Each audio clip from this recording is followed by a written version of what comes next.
Welcome in, guys. The Basch Sports Poll Top 25 is out today.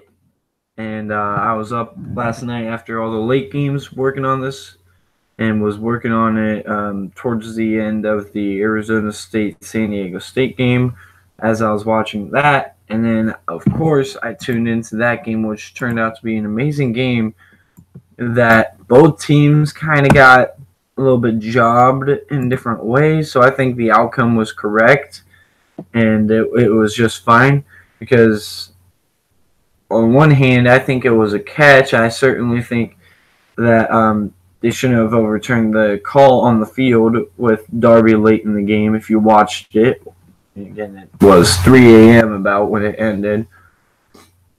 But there is an argument, and I'm kind of a little bit buying into the argument that Jasmine didn't fumble the ball there. So, very fun game to watch. Two top caliber teams. I really like what I see from San Diego State this year. Just a tough second half against Stanford away from 3-0. So, here we go. Let's get right into the teeth of the college football top 25 for the Basch Sports Poll. Number 25, the Boston College Eagles.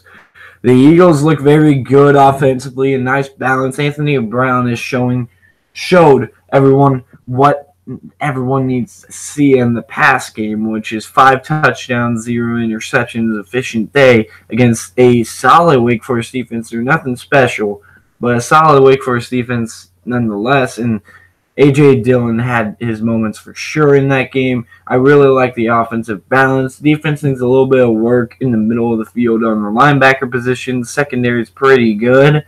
Safety is a little bit on a weaker spot. The cornerback position is not too shabby.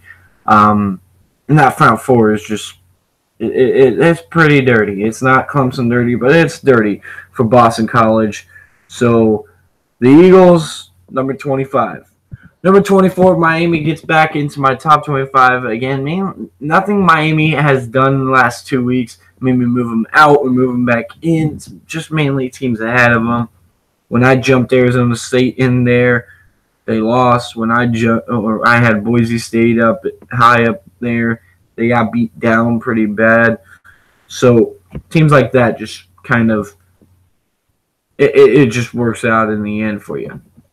Number 23 is going to be Michigan State. Michigan State was off this week, and I think this is a big week for them to be off after losing in the desert. They got some things to fix for sure on both sides of the ball. On offense, they need to figure out how to get the run game going because it seems like L.J. Scott has failed to really get going consistently throughout the season. As good of games as he has in the past, he fails to get going throughout the course of a season and fails to be consistent. And they need to figure out how to get L.J. Scott the ball and get him into space consistency and have him have big games and make big plays consistently. This is a really good running back who has big games, as I said, but still hasn't hit 1,000 yards in his career in college, and that is a concern if you're a Spartan fan. But they still have to go to the drawing board. They have to come back out, and next week go ahead and show the nation that they're not going anywhere. And I think they will start to get back on their track. That Utah State game, I think that was more of Utah State is better than we thought, as bad as Michigan State looks. Utah State is a solid Mountain West team, definitely a contender in the Mountain after Boise State's showing. And Arizona State, even though they lost to San Diego State, isn't a bad team. And great clock management. You know, Michigan State controlled that game. It was just last second, 10 p.m. kick in the desert, 100-degree heat that Michigan State wasn't used to, and they controlled the course of that game and lost on a walk-off field goal. But that's number 23. Number 22 for the first time is Oklahoma State, and they had a very impressive win against Boise State. In my opinion, that makes them a top 25 team, but that might be more to do with Boise than Oklahoma State, and I've been saying it kind of all week, and I don't think I've said it here in any of my videos or anything like that. Maybe during the broadcast on Thursday. But Brian Harsin has yet to win really any big games outside of the bowl game, which, I mean, let's be honest, it was Rich Rod's Arizona. That team kind of choked countless times when they had a shot to make a big impact that season. Oklahoma State beat down a team that, since Peterson left, hasn't had a big-time team. I can't even remember. Was Harsin even there in 2014? I gotta look this up. Give me just 1 second. Like, Brian Harsin might not have even won one big game.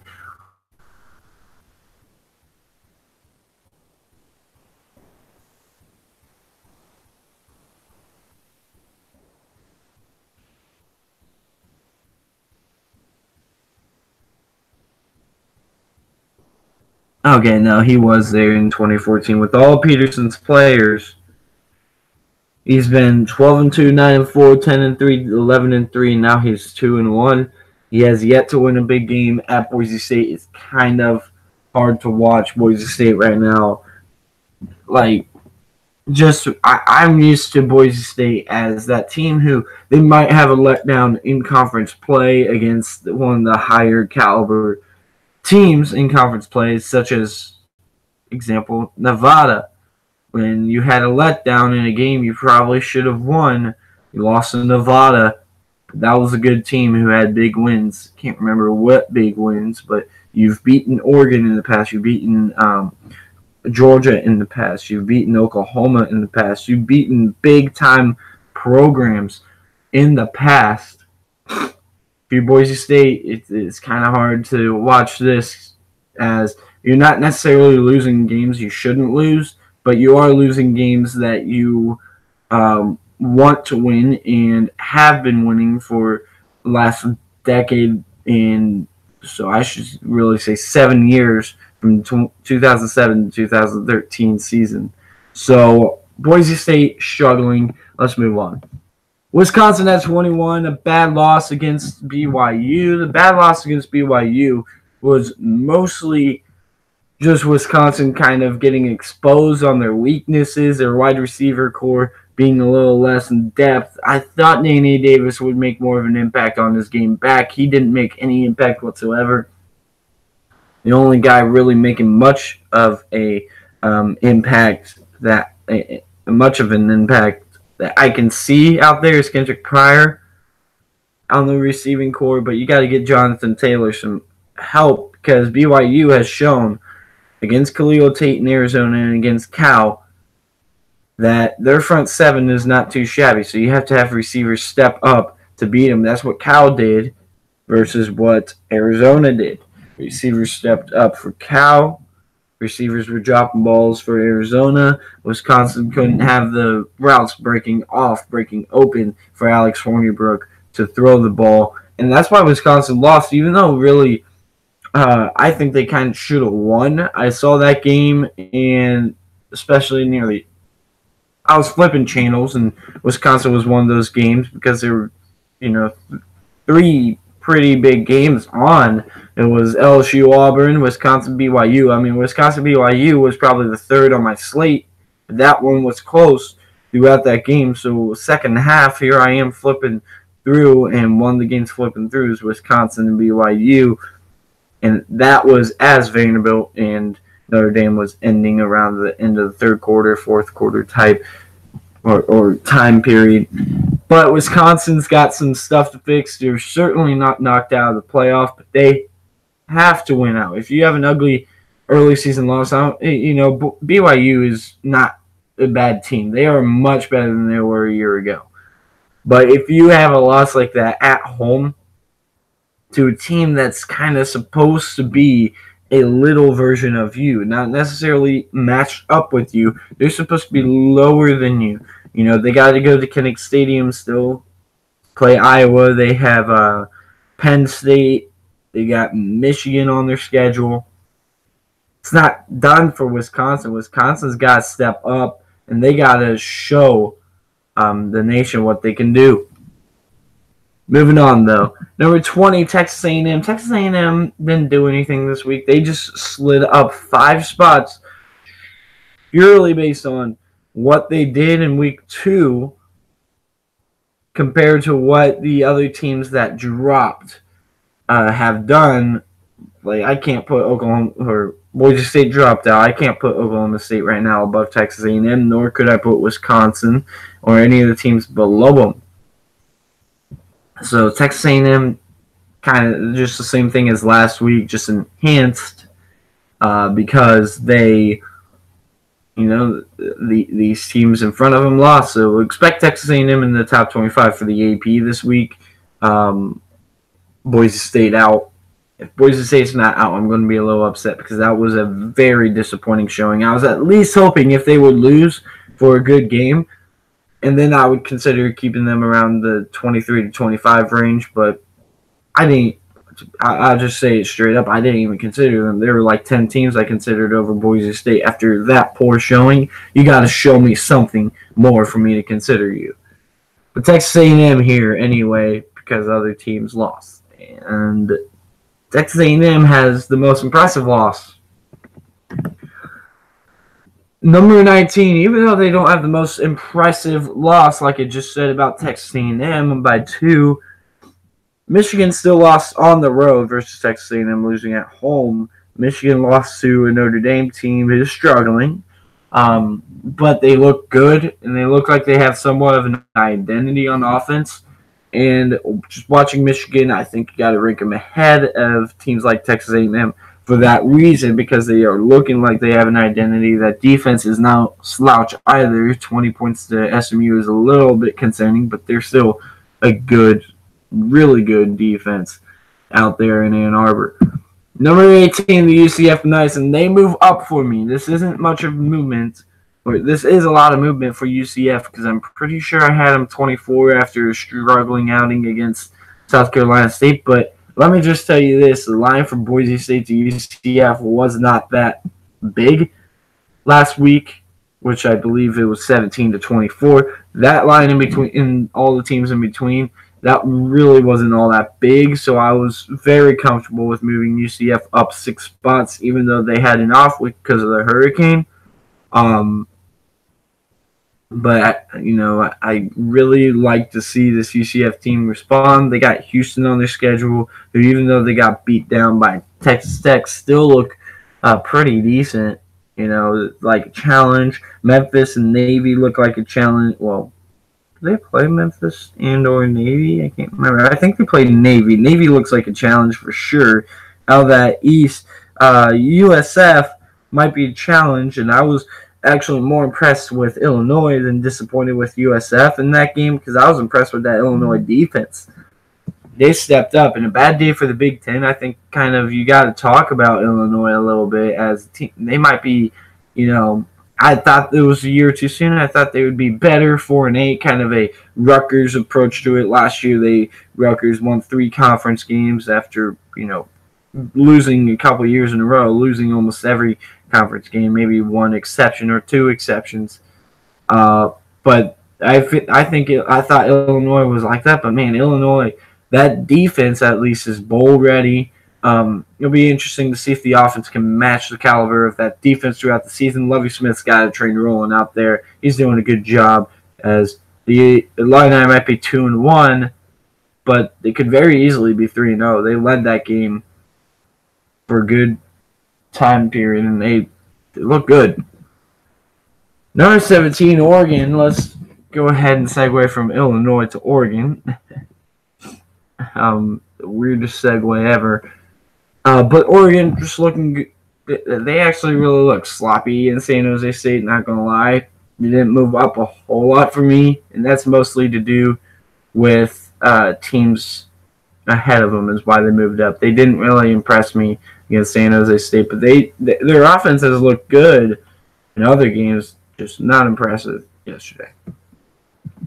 Number 16, Notre Dame. I am struggling to move Notre Dame up because right after everyone gets them on the high horses, and I say I'm wrong about Notre Dame, and I move them up 4 spots in my poll, 4 or 5 spots, they're going to stick around where they were originally ranked, where I originally thought, until actually come up with some sort of win that is, not at the, not at the cusp of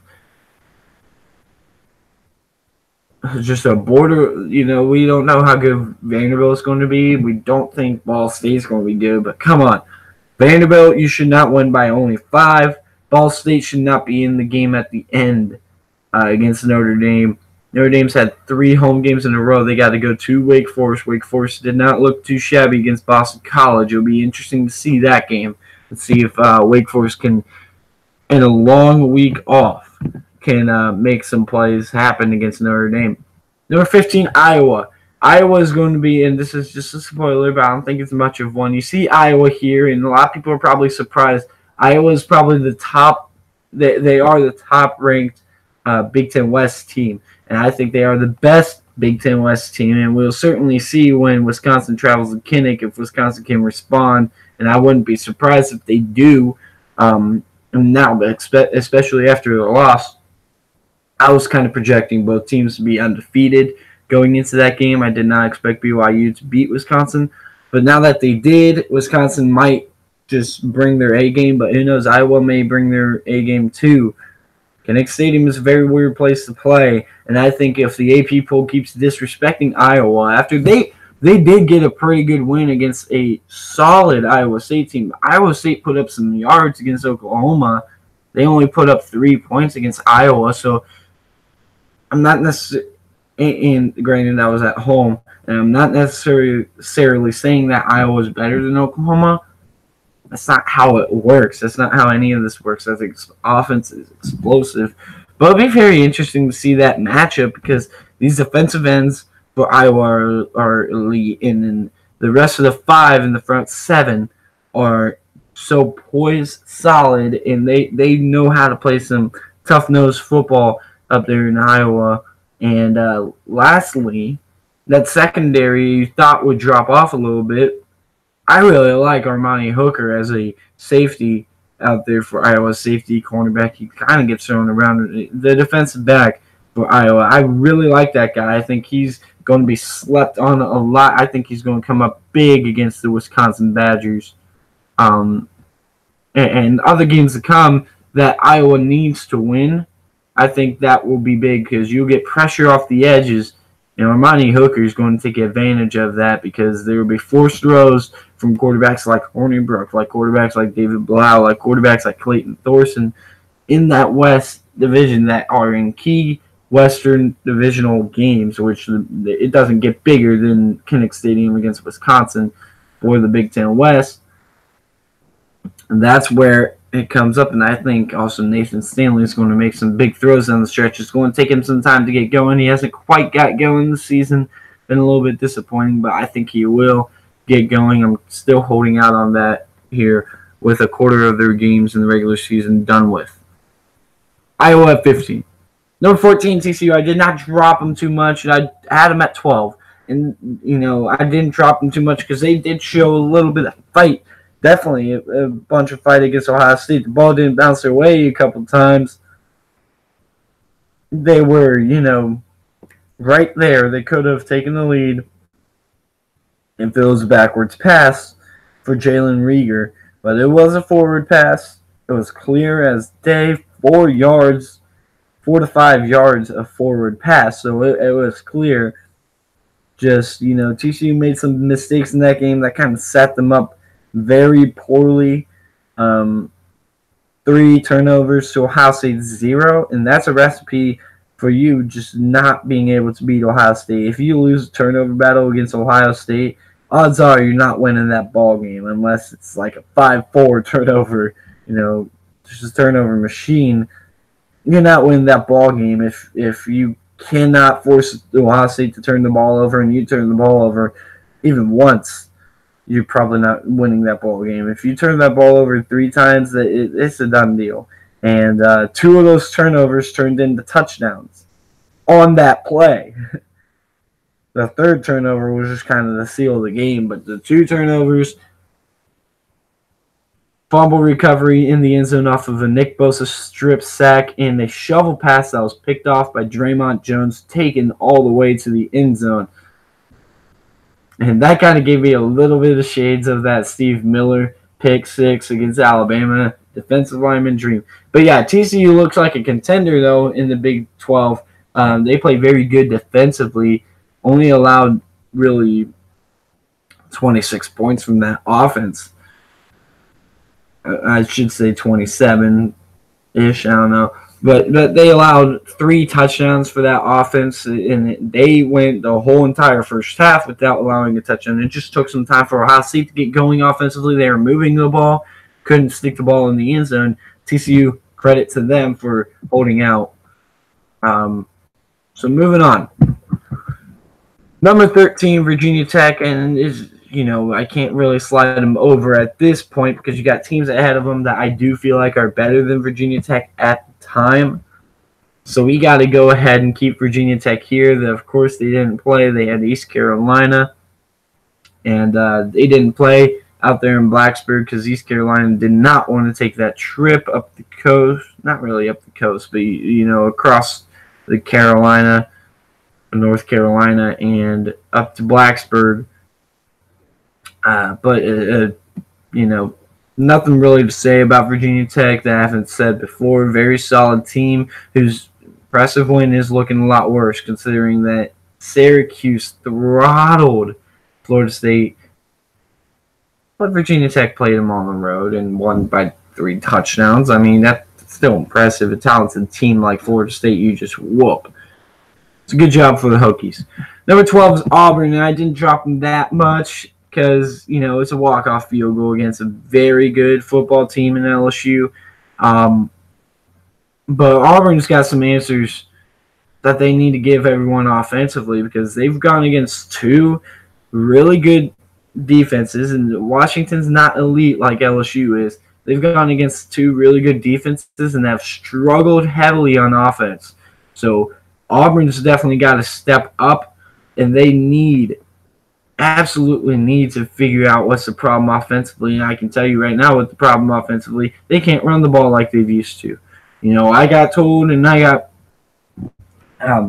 had scouting give me reports that Auburn's going to be able to run the ball because they reload at running back, and then they have evidence of them reloading at running back in the past from Trey Mason. Then you got Kerryon Johnson, Cam Petway. You had Dyer before that. Auburn can run all the way back to the Cadillac and Ronnie Brown days. They can run the football. But now it doesn't look like they can. Cam Martin has not really gotten going this year. Jatavius Whitlow is a solid running back. He's very quick, but he doesn't have that power, really, to get through and have a breakthrough performance in big games. Now, I'm talking big games, guys. The reason why the SEC is the best conference right now isn't because they're beating up on a bunch of weak teams. In the few games that the SEC has been tested, SEC has done pretty good. That's why they're the best conference. I just want them to play in more of those big games because you're looking here, Northwestern and all these teams in the Big Ten are actually playing some formidable opponents, or at least compared to them. Let's just take a look here. They all play 9 conference games in the Big Ten. Northwestern, for example, they had to start with a physical game against Purdue and West Lafayette that beat up their quarterback Clayton Thorson. Then they had to play Duke, another physical defensive team who looks really good. I mean, they're 3-0, and we'll talk about Duke, believe me. And then, they're beat up after 2 big games. They lose to Akron, which you shouldn't lose to Akron. They're Akron. They're a MAC team, but Akron's a contender in their division. So it's not like they lost to one of the lower tier teams in the MAC, but still. Northwestern is supposed to be higher up there in the Big Ten. For a 1-2 start and one of those losses to be to Akron, I can understand Duke. I cannot understand Akron, even as good as Akron is this year. I just can't understand that. But the SEC doesn't schedule like that. Auburn had Alabama State in between these 2 big games. And they've struggled offensively in these two big games. They had a chance against Alabama State to fix their offensive problems, but I think Auburn was just riding their high horses from that Washington win instead of fixing the problems that they had in that Washington win, like finishing drives offensively and moving the ball late offensively and sealing up the ball game, because Washington was in that game probably way too long and way longer than they should have, and Auburn failed to seal up that game. Auburn failed to seal up the LSU game. Excuse me. And that's why you see Auburn at 12 with a 2-1 record. Number 11, 2-0, West Virginia didn't get a chance to play, and I would love to see Ryan Finley play against Will Greer in a matchup in Raleigh, but that, of course, didn't happen for circumstances that everyone is aware of with Hurricane Florence, and rightfully so. They get stuck here with no game coming a week ago, but this is still a solid team. They just kind of move up because the team's sliding down in front of them and movement in front of them. I have much confidence putting West Virginia above Auburn right now because West Virginia's defense doesn't look terrible. They look pretty decent, pretty good for a Big 12 defense. Big 12 is notorious for having bad defenses. Let's not act like this is a surprise. And West Virginia's offense is very explosive. Their run game is underrated because everyone's going to talk about their pass game. Their run game, their rush attack is very solid as well for West Virginia. Keep an eye on the Mountaineers. You know, they're starting to go through that stretch here where no one's going to talk about them for a couple weeks, but they'll get back on the map for everyone. Number 10, Stanford, and Stanford struggling against UC Davis without Bryce Love. I'm not necessarily going to hold that against them, but I don't necessarily think I can move them ahead of people that are in front of them, of teams that are in front of them, just based surely on how these teams look right now. You know, I got Stanford at 10. It's just going to be hard for me to move them up. KJ Costello looking good, but not looking that good against UC Davis. Wasn't it UC Davis? I think it was. But anyway, Stanford at 10. I just not comfortable with moving them up any. Number 9, Washington. Okay. Let me set the record straight here. Auburn beat Washington. I know this. Auburn was an essential home team. Washington kind of choked away that game. Washington actually looked like a really good team, possibly the better team on that field. So I have no problem having Washington right now at this moment. And if it comes down to, I think these teams are close in talent, I'm going to give the head-to-head the tiebreaker when it comes down to that. And it has not come down to it yet. I think there is a line between Washington and Auburn. Washington should have won that game. Auburn should be 1-2. That's kind of how I look at it right now. But if I can say definitively that those two teams are somewhat on an equal level, then I will go ahead and have Auburn there against Washington because of the tiebreaker. Head-to-head is only a tiebreaker. That's why when it was coming down to Ohio State and Penn State in 2016, I liked Ohio State because head-to-head is only a tiebreaker. And it looked like on that field that Ohio State was a better team. They had the better resume. They had the better wins, not the ugly losses. You know, they had it all in the better record. So, you know, it just matters if there's a tie, and I think it easily could be close to even teams here with Washington and Auburn. It'll be very interesting to see how this plays out with the Washington and Auburn scenario, especially for the college football playoff. Number 8 is going to be Penn State, taking care of business against Kent State. They have definitely turned it up. You know, they were on high alert after that Appalachian State close call. They dominated Pitt. They did what they needed to do against Kent State. Good job by Penn State and a good response.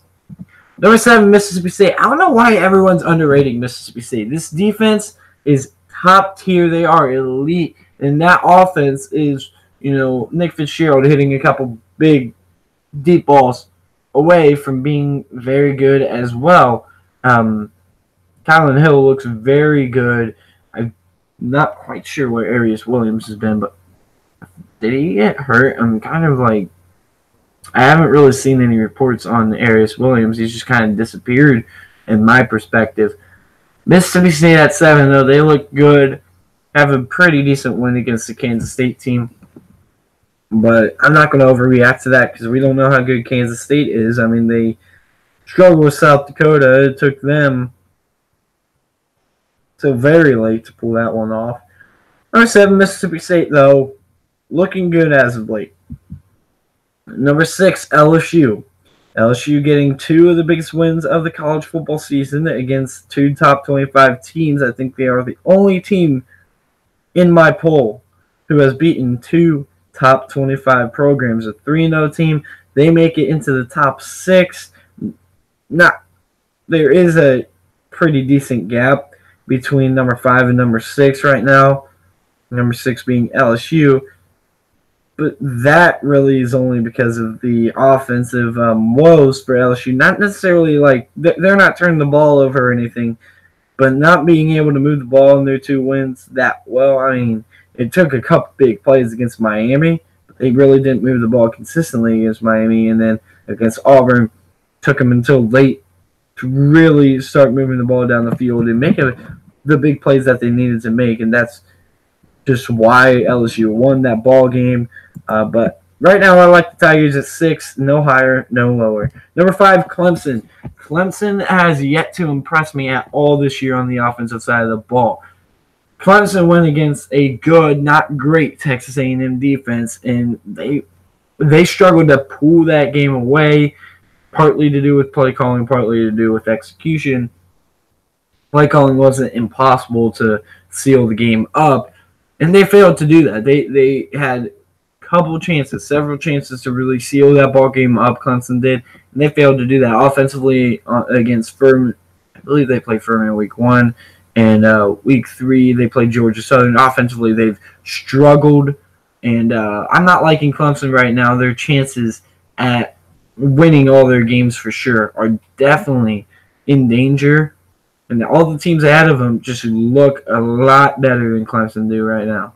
Number 4 is Oklahoma. Oklahoma looked very good in a win against Iowa State. And I think highly of Iowa State. Iowa State, I think, is a quality opponent, and we'll see in weeks to come if Iowa State's going to let me down and start losing games and show that Iowa and Oklahoma don't have impressive wins on their resume. But I think Iowa State's a good team, definitely a contender in the Big 12. I think that was the most important game if they want to get to that Big 12 championship. They needed to beat Oklahoma in Ames, and they failed to do that. But they still have a route for sure. They don't have to face those guys again. But Oklahoma at 4, comfortable with them there.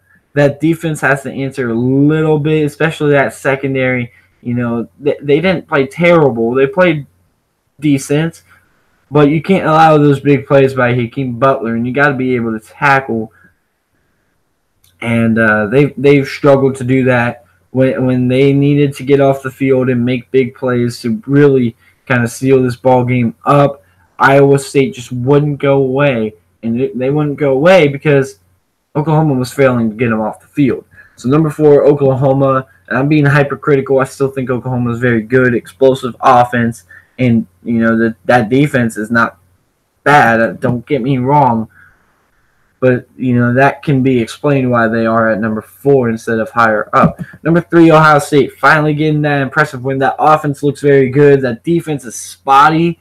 93-yard touchdown run was a lack of discipline by Malik Harrison at the linebacker position, shifting over to the middle to spy Sean Robinson, and Darius Anderson was able to catch him on that left side up the gap that really Malik Harrison should have been the one filling in the backside. The backside linebacker should have been spying Sean Robinson. It was kind of a Malik Harrison you spy instead of this linebacker should have the assignment. The weak side linebacker should have the assignment. So that was kind of, X's and O's talk there. But Ohio State's still getting a big win against TCU, looking good offensively, able to move the ball throughout the entirety of the game, getting 500 total yards in that ball game. Running the ball, they didn't do too shabby. They didn't do fantastic, but J.K. Dobbins turned it up when he needed to turn it up in big moments in that ball game. And Dwayne Haskins made some big throws down the line. You know, Ohio State is high up on offense. Defense is high, but they aren't, what we thought they would be. There's got to be some development in this Tulane game for this secondary and some growing up to do if they want to beat Penn State in Happy Valley in a couple weeks, which right now looks like a top 10 matchup. Number 2, the Georgia Bulldogs. They're just blown by everyone. They are, what can really more can be said about Georgia? Dominating win against what I thought was a good South Carolina team. They could be. We still have to see. But Georgia's just taking care of their business, doing what they have to do to win ball games. That's why they're number 2. But number 1, of course, is going to be Alabama. But I think, again, people are exaggerating with Alabama in this line. Remember, they did this a year ago. Everyone did this a year ago with Alabama. They won the championship, but they looked terrible in the last few games. They did this with Alabama, saying that how good they look. They look head over heels above everyone. That's not the case. This isn't the case with Alabama. They don't look head over heels over everyone. They look head over heels above their competition, which isn't that good. Louisville. You know what? I'll get to Louisville in a second. Let's just start with Ole Miss. They play no defense, and I knew this game would be like this because everyone's hyping up this offense. They did that last year, too, with Shea Patterson. They're doing the same thing with Jordan Ta'amu. I think Jordan Ta'amu is slightly better, but I do not think that Alabama beating Ole Miss as bad. It should be a surprise. It is not. I don't care what anyone says. It is not surprising at all that Alabama did this. It was a good win. Let's talk about Louisville. Western Kentucky is playing a factor in Alabama right now. You know why? Western Kentucky lost to Maine. Solid FCS opponent, but shouldn't be beating Western Kentucky, who Western Kentucky, of course, is supposed to be higher end Conference USA competition for the last couple of years. Louisville could have easily lost that game. Louisville had to put in Cunningham, threw for 88 yards in this ball game. He ran for 129. Louisville, though, was down 14-3 at halftime. 14-6 entering the fourth quarter. Louisville could have easily lost that game just because they are a better team. They pulled it out. But Louisville is not looking good either. So I don't want to hear about impressive wins against Louisville, Arkansas State, and Ole Miss. You want to give Ohio State crap for being, going 11 for 12 on offensive possessions against Oregon State. You want to give them crap about having Oregon State and Rutgers. You got Louisville, you got Arkansas State, and you got Ole Miss, and you're bragging on them. Enough. Alabama is clearly the best team in the country right now, but that line of talent, that line of strength is not that big from 1 through 5. It's not. It's not as big as it's being shown. Alabama is not head over heels above everyone at this moment, and it is just complete and utter just ridiculousness if you want to say Alabama is the best team in the country by a wide margin. It's not true. So Alabama number 1, but not by that much. Teams considered, I got Kentucky here as the next team out. Kentucky continues on their path. Yeah, I'm just kind of kidding. Kentucky's just taking care of business. Cincinnati State was off. And honestly, NC State being off, they have a good thing for them because they can go ahead and get things fixed that they need to get fixed, and they can also have a more successful season without a loss to West Virginia. But yeah, Kentucky taking care of business against Murray State. San Diego State beating Arizona State, and I think that those two teams are very evenly matched. Arizona State's right there. I really like Arizona State this season. Just a bad loss against San Diego State. I think that team could contend for that South Division. It will be a toss-up, I think, between Arizona State and Utah. Duke. No, this is not basketball. I don't have Kentucky and Duke here because of basketball. Duke is 3-0, and they look good doing it. Baylor is a lot better than they were a year ago, and they beat them by a couple scores. Really controlling that game, was dominant. It took a late kind of stretch of points for Baylor to make that game look less ugly. So Duke looks really good right now. And how about BYU? They go and play against Arizona, and they set the standard for shutting down Khalil Tate. And then they play Cal, solid opponent. Their bowl team, Cal, is out of the Pac-12.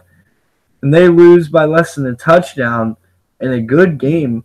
And they beat Wisconsin, which I think is the most important. They beat a top 25 team. BYU definitely has to be considered around the country to be in this top 25. Not necessarily put them in. I didn't put them in, but at least give them a little bit of love. So that'll do it for this rankings. Going on a little bit long here, near the 45-minute mark. Thank you guys for tuning in. Really appreciate it. I'll see you guys next time.